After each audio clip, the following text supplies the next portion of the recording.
when protest turns into power.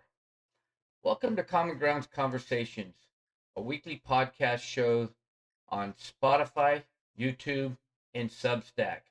I'm your host, Todd. This podcast is geared towards what's happening in the world of politics. I, I talk straight down the middle, not choosing a side, not picking a side, but laying out the facts as I see them. There is too much of a one-sided thing about talking today. Everybody's on one side or the other. I'm going to give it to you straight. So let's talk. Let's have a conversation. If you like what you hear, please subscribe below. Follow me on these platforms as well, and share with a friend and your family. So let's get started. The moment we excuse bad behavior, our side benefits from it. We stop being honest, and once honesty disappears, trust disappears right behind it. America was built on disagreement, so we all disagree. Everybody disagrees. You go to the grocery store, we disagree. We haggle on price. We disagree all the time. Protest has been part of our history. From the first time they came across the seas and we were formed, protest has always been there. But somewhere along the line, many people stopped asking whether something was right or wrong and started asking the question, did my side win? So today's episode is not defending one political party or attacking another. It's about something bigger. Selective outrage, political tribalism, media narrative, and what happens when Americans stop trusting institutions altogether. Because whether you are talking about the riots of 2020 or even January 6th, millions of Americans walked away believing the rules were being applied differently depending on who was involved or what side of the table or what side of the aisle you were on. And once people believe justice is selective, the damage spreads fast. So let's talk about protest versus destruction. And this is a big part. America has always had protest movements. Some good, some bad. Some changed the country for better. The civil rights movement, labor rights movement, anti-war protest, women's suffrage. Protest itself is not the problem. The problem begins when violence, intimidation, or destruction gets excused because people agree with the cause. You see, this is one of the news every day. This is one of the news every day. People say it's a peaceful protest. You see it all the time. Oh, this is just a peaceful protest. We're not going to hurt anybody. We're not going to do any harm. It's peaceful. But yet, is it actually peaceful? You watch it on TV every day, and you see the violence, the pushing, the shoving, the throwing of rocks, the throwing of bottles, the throwing of whatever, the hitting, you see it. And then people get upset because your agencies are arresting people, and you have the politicians saying, no, it's peaceful. Well, are the politicians watching the news? Probably not. Or they're turning a blind eye to the news and not actually watching it. So, this is where things become dangerous in the recent years. In the last few years, it's become bad. And it actually started in the 2020. Okay. In 2020, many protests were considered peaceful or were peaceful. But some cities also experienced riot, arson, assault, destroyed businesses, chaos, people setting businesses on fire, not caring about the damages or what was damaged or not. I mean, you saw vehicles being destroyed. You saw looting, places being destroyed, your neighbors. I mean, they just went in and destroyed them. It could have been a Democrat going into a Democrat building and destroying it, a Republican going into a Republican. It didn't matter. They were being destroyed. All right. There was no rhyme or reason as to why they were going into those buildings. They just thought it was for them to take. And at the same time, many Americans felt the media downplayed the violence because the broader cause was viewed sympathetically. This was mentioned in my podcast before about media downplaying and not stating the facts. So the media has a big role in this too as well. They'll either say, hey, something about this one, and then downplay the other one. Okay? Then came January 6th, and suddenly many people, or many of those people who minimized the destruction of the 2020, demanded absolute moral clarity about political violence.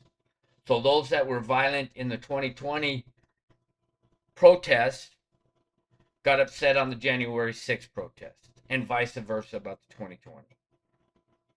But yet, which one got the most media coverage? Now you have the media never giving up on the January 6th ordeal. You still hear about this even today. But the 2020 protests are getting the crickets. You're not hearing much about that. Our society's moral values have changed. Meanwhile, some people on the right excused or minimized what happened at the Capitol because they believed the election system was unfair. So you got the right saying that nothing happened, and you have the left saying, yes, let's throw them all in jail, let's whatever. But for the 2020 riots, the right was saying nothing happened. Why are you throwing these people in jail? What's going on? And the left saying, or the right saying, let's put them all in jail. So, I mean, it's catch-22. And that's the point. Too many Americans stopped applying principles consistently. So what is considered fair? What is right and what is wrong? The media and outrage.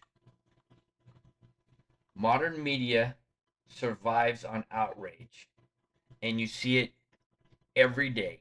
You can turn on the news right now.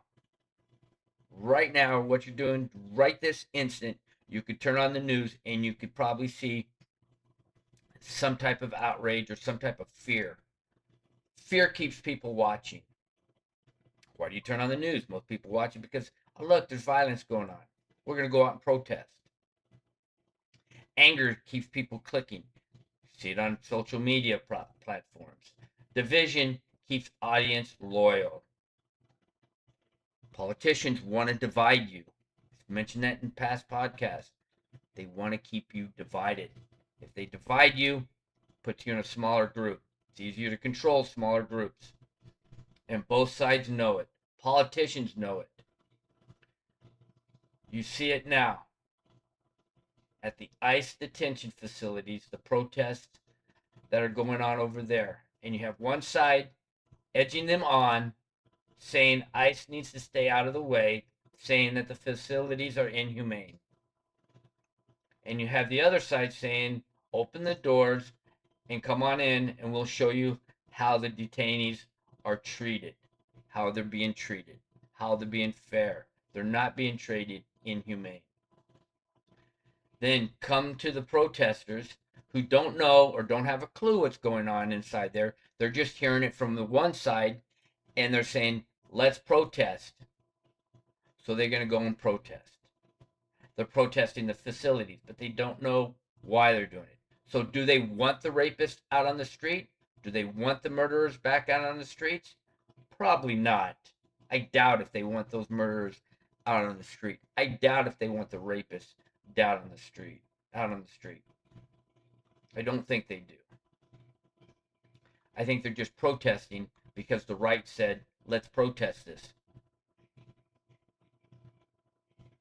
So one network tells viewers democracy is constantly under attack by extremists on the right. Another tells viewers America is being destroyed to corrupt elites and weaponized institutions. The result, millions of Americans now live in complete different realities. Not different opinions, different realities. And I have said this in podcasts before. This is what your politicians want. They want to divide you. I mentioned that a few minutes ago. They want to keep you divided. It's easier to control you. I'll keep saying it. People don't even trust the same facts anymore.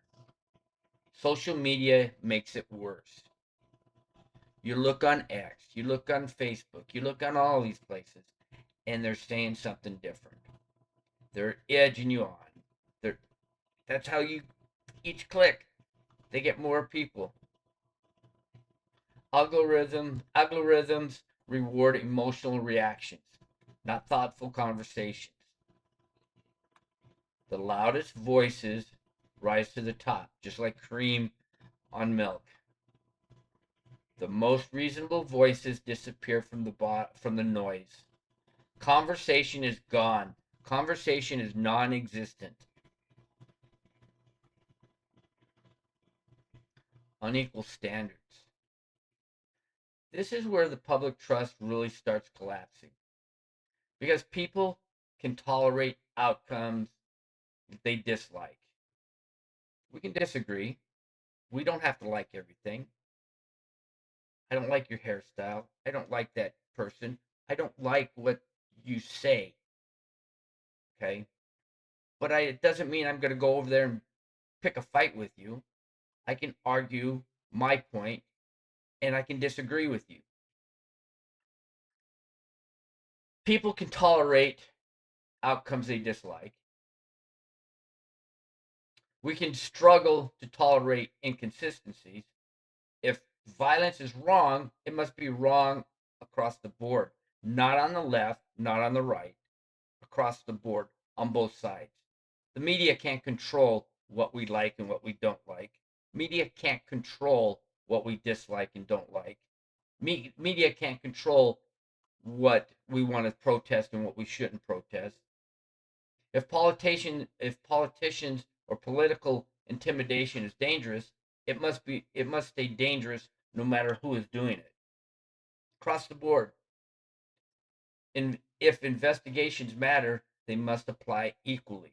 So if we're investigating the right, we must investigate the left. The left can't get upset because we're investigating them. The right can't get upset because we're investigating the right.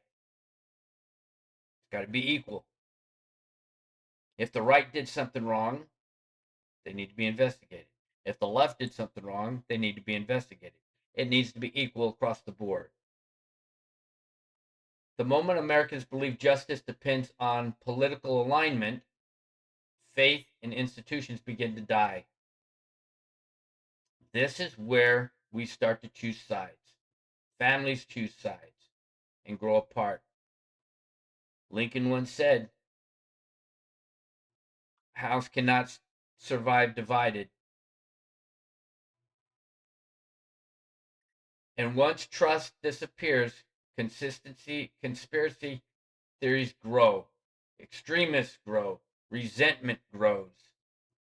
History shows that society becomes unstable when citizens stop believing the system treats people fairly. At this point, you need to ask yourself, are you being treated fairly? Do you think you are? Ask yourself that question. Is our politicians working for me? Are they? Do you think they are? Are they actually working for you? You pay them, your tax dollars pay them that $173,000 or 200 something thousand dollars a year where they don't even work 365 days a year. Are you paying them to work for you? or to sit there and fight and be divided in the House or in Congress. You see how they're divided there? They're divided at the Congress when they go to when they have their meetings there. White people feel disconnected. A lot of Americans today feel unheard. They feel talked down to. Listen to the politicians on social media. Listen to them in the news. They talk down to us as Americans.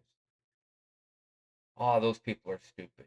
Oh, you're not so and so if you don't vote for me. Oh, you can't do this. Oh, look at that. They talk down to you all the time. You're ignored. They don't listen to you. They vote and do what they feel they want to. You vote them in, they tell you, oh, I'm going to do this for you, or I'll do that for you. I'm going to have child care for this, or I'm going to do that. And once they get in the office, it's completely different. I'm not going to mention any names on here. I told you straight down the line. But they change things around. You're mocked at. They'll mock you. Did you see so and so? Did you see this person? Did you see that person? And then they manipulate you. They do that all the time. All the time. They're manipulating the American people. They get you one way, they throw a carrot out there for you and reel you on in. Just like a hook, just like fishing. They throw that line out there, they get you, and they reel you in. They hook you. This is prevalent if you go against the norm. Go against your party and make waves. See what happens.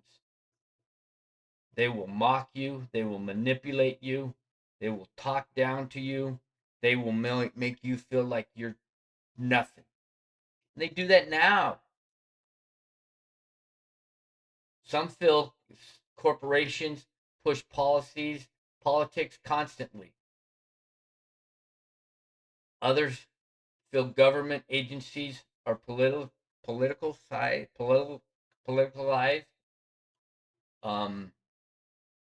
Others feel media companies choose narratives before facts. This is what really kills me. That kills me the most.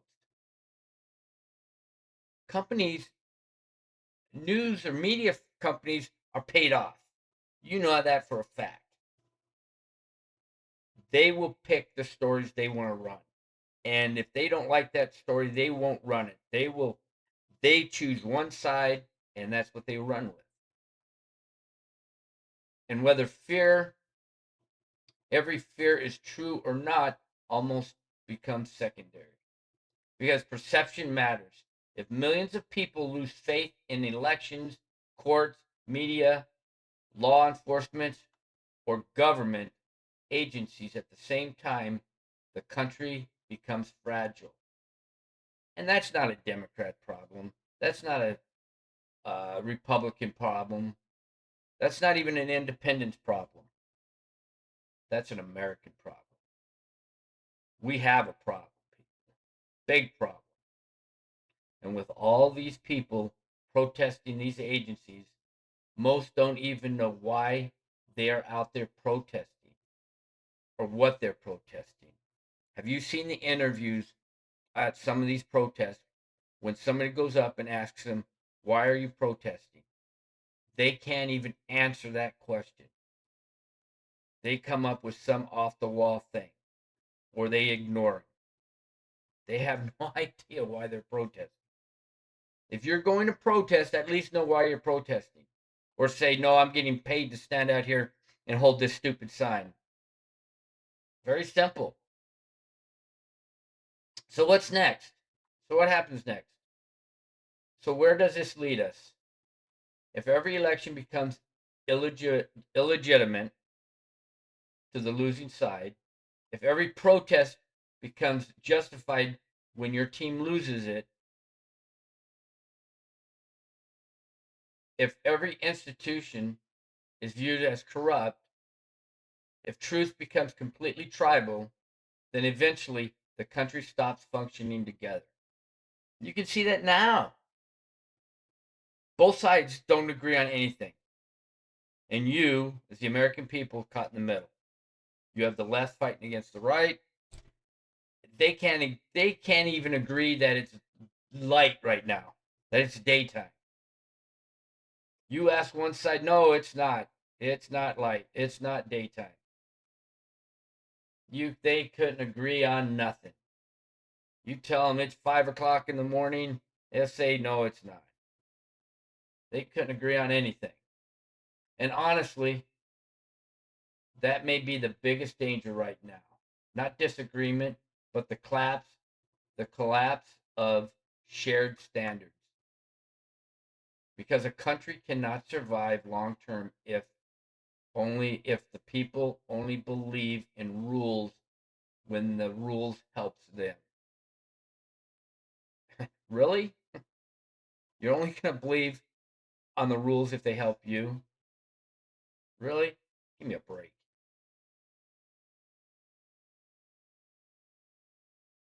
It's okay to disagree with each other, but it's not okay to intimidate or harm someone or their property because you disagree with them or because they disagree with you. So in closing, you don't heal division by pretending your side is perfect. You heal division by being honest enough to admit when your side is wrong. A healthy country requires something that feels rare today: consistent principles, not selective outrage, not political excuses, not tribal loyalty above truth. Because the moment we excuse bad behavior simply because it benefits our side, we stop protecting the country we claim to love. And I don't know about a lot of you out there, but burning the flag doesn't mean you love this country. If you burn the flag, then you probably need to leave this country. If you don't love this country, get out of here. If you say negative things about this country, then you need to get out of here.